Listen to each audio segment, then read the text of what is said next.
We are on episode 6. To start this video, I'm going to be unboxing the new BC two-way Corvette coilovers that have not only improved the design on what anybody else is offering, but they've also corrected some of the known issues that the BC Corvette series coilovers had. And it's really important to address these because they have made the adaptations and changes. So otherwise, these Corvettes are actually the best option for a drift Corvette.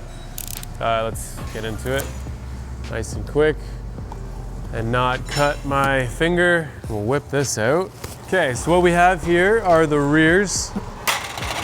So here we have the rear BC coilovers.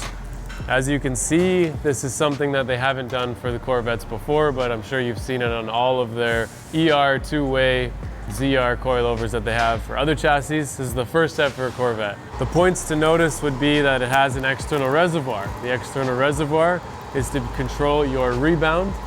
And then obviously the adjuster knob here on the top controls your compression dampening. This is unique and hard to do in a Corvette because of how compact the coilover is required to be.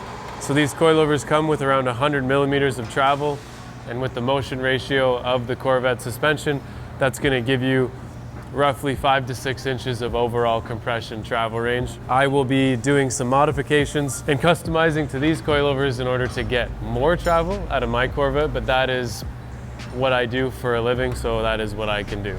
Otherwise, this is the best setup that you're going to be able to get. That's all I'm going to talk about for the front. The canister is in here. You've seen it in our videos. So I will keep this tucked away in its packaging, and we'll take a quick look at the front.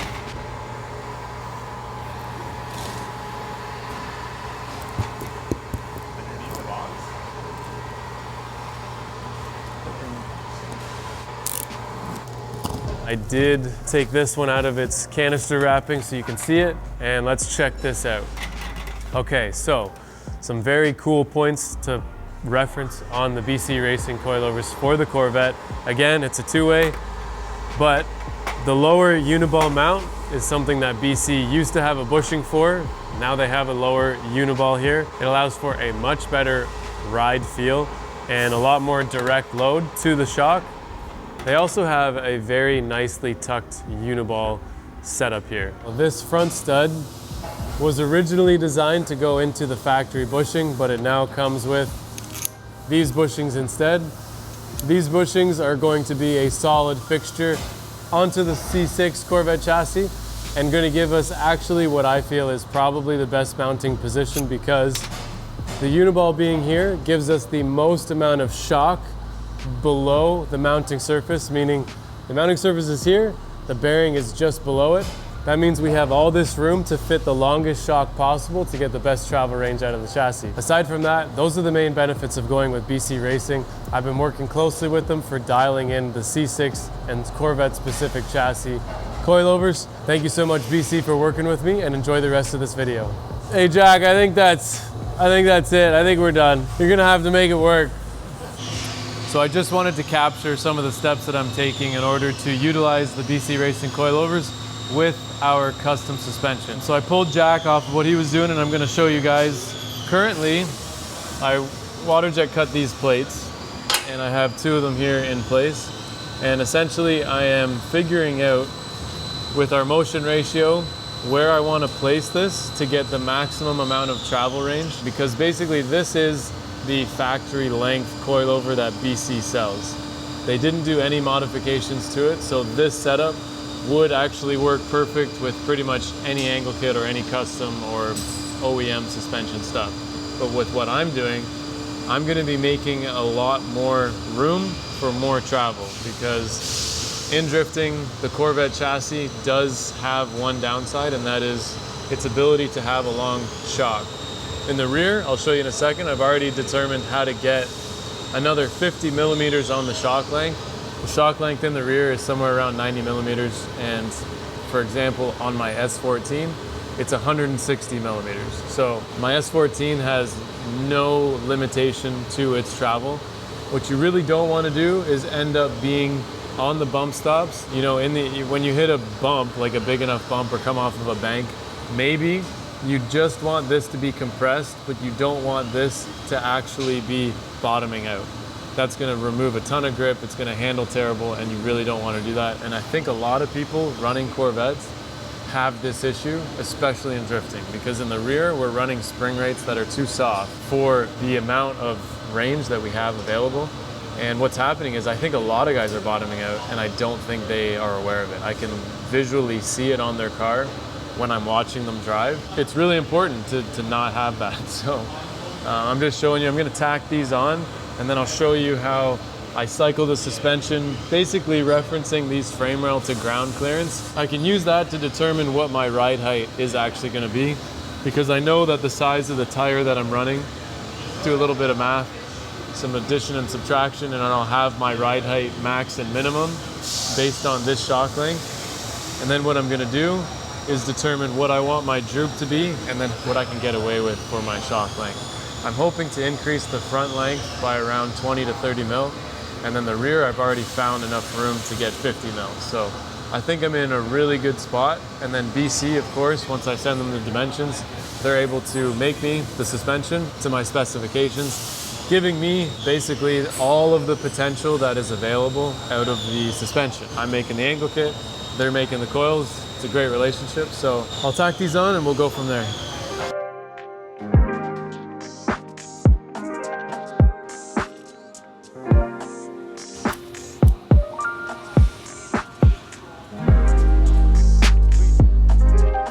What it's gonna look like throughout its cycle is basically this. And because I know the size of my wheel, like I said, I'm gonna be able to see, you know, what the motion ratio is and what I'm getting shock travel here versus actual travel range, and determine what can be done to improve it. Right now, I can already tell you I'm gonna need more travel range than what I have. I'm gonna have to go with like an assumed ride height. So this really isn't much travel. We're looking at, I don't know, maybe 100 mil. So the thing is with Corvettes for road racing, the travel range that you're looking at here is perfect. They run stiffer springs, they run huge sway bars. Big tires, this is going to be totally fine, but for drifting, we want to maintain that tire contact through transitions. Transitioning, you know, throws a lot of your weight from one side of the car to the other through transitions. So you're going to get a lot of jacking and a lot of weight transfer. And what we want to have is enough suspension travel to maintain good tire contact with a good amount of droop. So right now, this is too short. And we'll go in detail on how we determine the length and what we can get out of it. So, oh, I got to show you what I did in the rear and what I think I'm going to do to make it fit. So come to the back. Okay, looking at the rear, we've got a similar setup. You can see the travel range. And what I think I'm going to be doing to increase the length of shock that I can fit is probably modify this lower mount and actually put a heim joint or rod end in the bottom of this mount and connect it right to this portion of the knuckle. It looked like the trajectory from this point to this point is a pretty linear, like straight line. It's gonna give me, you know, from the base of this to this point, I can basically have, it's 5 or 6 inches. So I can do a lot. Plus it's gonna move the coilover slightly over, giving me a little more axle room clearance. It's gonna bring this braided line down, which is gonna give me better clearance to the tow arm. So I think all in all, I'm gonna take the dimensions from here, send them to BC, and I think based on the dimensions that I have, I'm gonna be able to gain a 50 millimeter of extra travel range out of this shock, which is really gonna give me exactly what I want, to be able to run an 8K in the rear. Basically, you lose 3 inches of travel range right when you let the car down on the ground. So as soon as you put the car down, the suspension is going to compress 3 inches, and then you only have 1 inch left until you're against the bump stop. It's not going to work. And that's what I think a lot of people are riding on their Corvettes in the rear, right on the bump stop. So that's it. That's all I got. So to close this video, I'm just gonna do an overview of everything that's been happening. The weeks have been super busy lately, especially for me, so progress hasn't been crazy, but I've still been working on it whenever I can. So up front, we've been going for, not really based on the comments, but also considering everyone's opinion. The 240 steering rack is very difficult to source, an OEM one. You can get reman ones that are from like Rock Auto, but they will go bad super quick. So BMW E46 steering racks are readily available, right from the dealer, used online, etc. I already made the adapter plate. I was messing around with a couple racks, to be honest, and then this one. This is the rendition with the E46 steering rack, and it fits really well. You can see it here. Because they bolt on the same plane as the factory leaf spring, it actually bolts right in really nicely to this plate. The only thing that's annoying is the way that they connect their steering assembly to the rack. Basically, it goes through this dampening bushing, which obviously you have to remove. I feel like if I make an adapter that goes from this to the rack and then to my steering shaft, it'll be okay, but I don't like aluminum. So I'll probably be making an adapter solution for that. We've welded on the front tube front plates. So this is gonna be where our front end is gonna land. I've already made a front end that has the locations for the factory hoods, the factory fenders, the factory inner liners.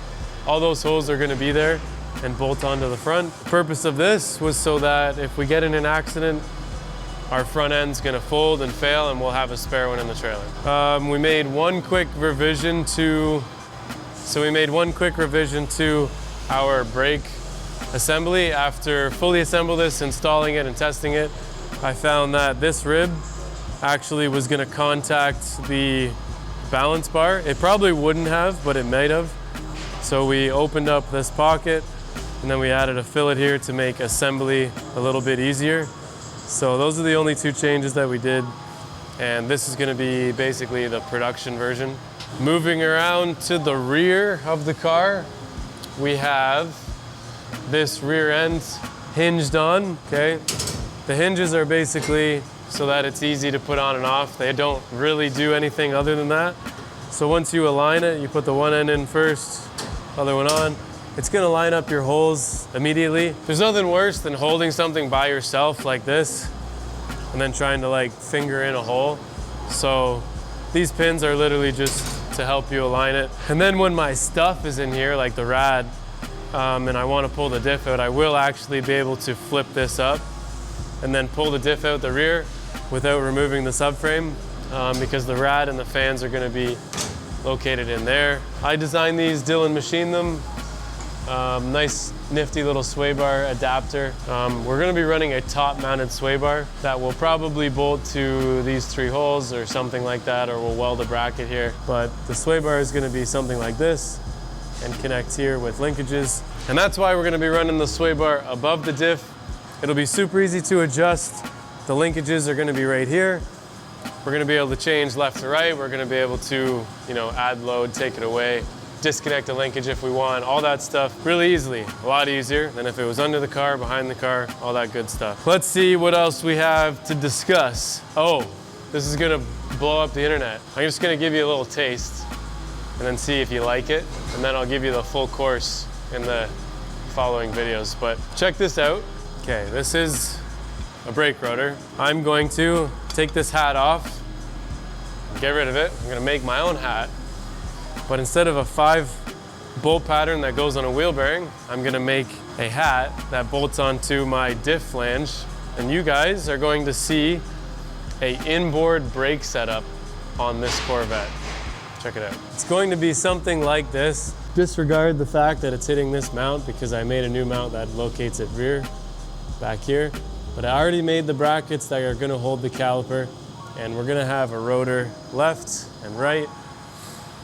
The reason for this is because I can, and then the other reason for it is because you're gonna see a wheel and then nothing else. You're just gonna see my suspension and billet knuckle and all that cool stuff. But also, unsprung weight at the wheel will be reduced to a minimal. This plus the caliper is probably we should weigh it.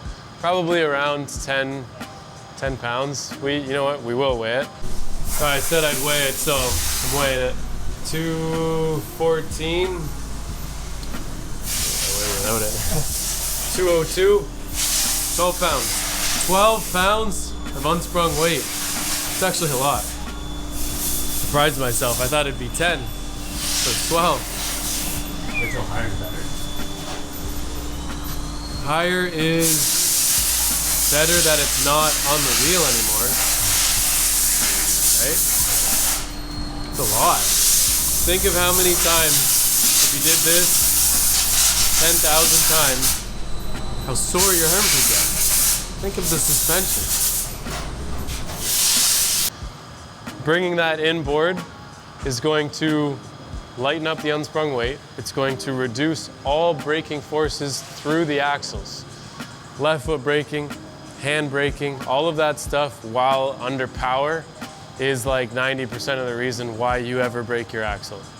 Pretty much solely the reason. With this, my brake force is going to be before the axle. So the axle's only job is to spin the wheel and to stop the wheel, which it is more than capable of doing without ever failing. So this is gonna be cool, it's gonna look cool, it's gonna be cool. People are gonna go crazy. You guys are gonna have your own opinions, but it's also moving the center of gravity further into the center of the chassis, which is again, what the old F1 cars used to do. They did that specifically for that reason. So do with that information what you will. That's gonna be the end of this video. Hopefully I get more time to work on the car and take a lot more content, but man, it's getting tough. With the season, the business is busy, which is great, but I gotta finish this car in like a month. I know you guys are like, wow, I can't believe the progress you've made on the car so fast. Honestly, it's not fast at all. It's like, it's kind of slow. So anyways, thanks for watching. The videos and the views and everything are going up. The subscribers are going up. It's great, it's good content. I can't wait to, years from now, look back at this, see what I learned and see how this car, performs this year. So we'll see you guys in the next video.